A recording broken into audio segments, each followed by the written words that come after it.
শুক্রবার শিক্ষা প্রতিষ্ঠান খোলা রাখা হতে পারে এমন কথা বলেছেন একজন মন্ত্রী। ইসলামের আলোকে এই সিদ্ধান্তকে আপনি কিভাবে দেখেন? দেখুন,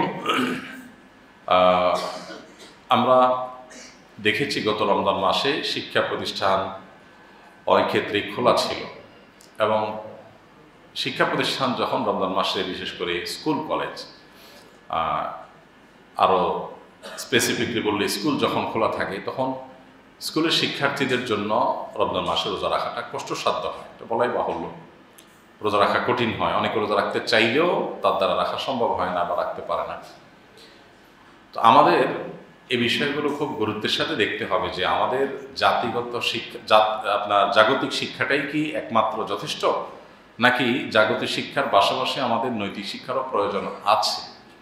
দেশের সাধারণ মানুষের যে ধ্যান ধারণা, সাধারণ মানুষের যে বিশ্বাস, সাধারণ মানুষের যে জীবন আচার, সেটাকে বিশ্লেষণ করলে কি মনে হয় দেশের মানুষ শুধুমাত্র জাগতিক শিক্ষাই চায়, নাকি দ্বীনি ধর্মীয় মূল্যবোধ যেন থাকে, নৈতিক শিক্ষা যেন থাকে, সেটাও মানুষ চায়। এদেশের মানুষের জীবন আচারের দিকে তাকালে দিনের আলো মতো পরিষ্কার। আমরা সবসময় বলি বাংলাদেশের মানুষ ধর্মপ্রাণ, সেটা মুসলমান হোক, হিন্দু হোক, খ্রিস্টান হোক, বৌদ্ধ হোক, সব ধর্মের মানুষ ধর্মপ্রাণ। প্রত্যেকটা ধর্মের মানুষ চায় তার ধর্মের বিধিবিধানগুলো মেনে চলার ন্যূনতম চেষ্টা করতে, তার সন্তানরা সেই দীক্ষায় দীক্ষিত হোক, এটা চায়। অতএব মানুষের এই চাওয়ার প্রতি শ্রদ্ধা থাকা দরকার। তবে শুক্রবার আমি যতটুকু শুনেছি যে শুক্রবার শিক্ষা প্রতিষ্ঠান খোলা রাখা হবে এই সিদ্ধান্ত হয়নি বা এরকম কথা বলা হয়নি। তবে সম্ভবত শিক্ষামন্ত্রী বলেছেন যে প্রয়োজন হলে শুক্রবারও শিক্ষা প্রতিষ্ঠান খোলা রাখবেন, এটা একটা ইঙ্গিত দিয়েছেন তিনি।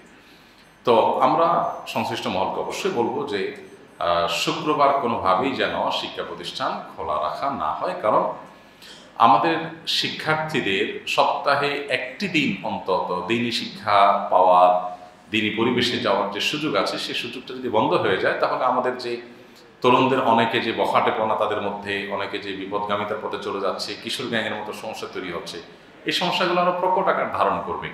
তাছাড়া এটা মানুষের চাওয়া পাওয়ারও পরিপন্থী। হ্যাঁ, এটা ঠিক যে মাননীয় মন্ত্রী যে দৃষ্টিকোণ থেকে বলেছেন গরমের দিনগুলোতে শিক্ষা প্রতিষ্ঠান বন্ধ ছিল, পড়ালেখা পিছিয়ে গেছে ছেলেদের বাচ্চাদের, তো সেটাকে পুষিয়ে নেওয়ার জন্য বিকল্প চিন্তা করতে হবে। তো সেটার জন্য শনিবার শিক্ষা প্রতিষ্ঠান খোলার যেমন অপশন আছে, আপনার পাঠদানের যে সময়সীমা সেটা দীর্ঘায়িত করা, বড় করার অপশন আছে।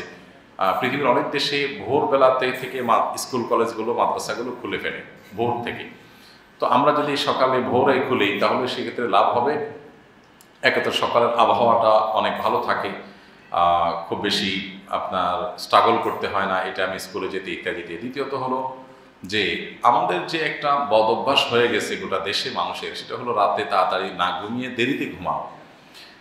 যখন শিক্ষা প্রতিষ্ঠানগুলো খুব আর্লি মর্নিং চালু হবে, ক্লাসগুলো যখন এদিকে আগায় আনা হবে, তখন মানুষ এমনিতেই চাপে পড়ে রাতে তাড়াতাড়ি ঘুমাবে এবং সেটা মানুষের স্বাস্থ্যের জন্য ভালো, সব দিক থেকে ভালো। সকালবেলা মানুষ যে আপনার ফ্রেশনেস অনুভব করে, এটা অন্য কোনো সময় অনুভব করে না। অতএব শিক্ষা প্রতিষ্ঠান যদি কোনো কারণে দেখা যায় যে পড়ালেখা পিছিয়ে আসে, সেটাকে রিকভার করা দরকার, তাহলে তার আরও অনেক বিকল্প আছে। কিন্তু কোনো অবস্থাতে জুমার দিনে হাত দেওয়া ঠিক হবে না।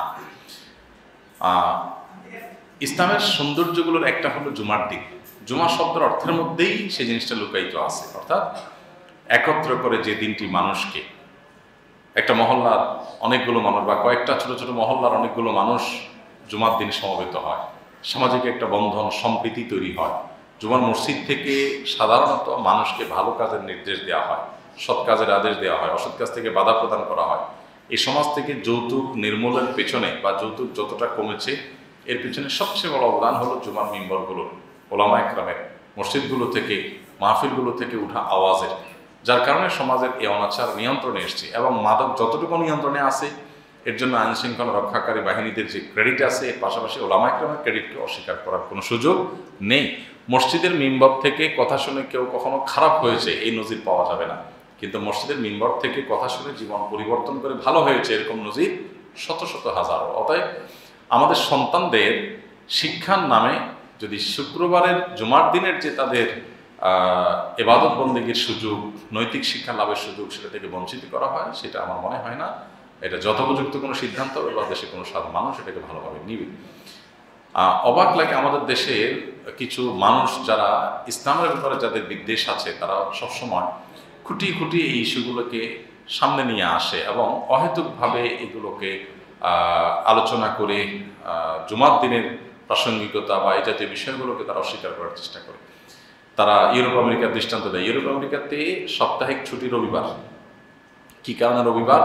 কারণ তাদের দেশে তাদের সমাজে বেশিরভাগ মানুষ খ্রিস্টান ধর্মাবলম্বী হওয়ার কারণে তাদের ধর্মীয় সাপ্তাহিক গুরুত্বপূর্ণ দিবস হলো রবিবার, সেজন্য তারা রবিবার ছুটি করেছে। তাহলে একই যুক্তিতে যেখানে মুসলমান বেশি সেখানে ধর্মীয় বিবেচনাতেই জুমার দিন ছুটিটাকে সর্বতভাবে মানা উচিত। আলহামদুলিল্লাহ, জুমার দিনের ছুটি নিয়ে আলোচনা নাই, সেটা আমাদের দেশে আছে। আল্লাহ তাআলা শুকর আদায় করি আমরা ইবাদত করতে পারছি।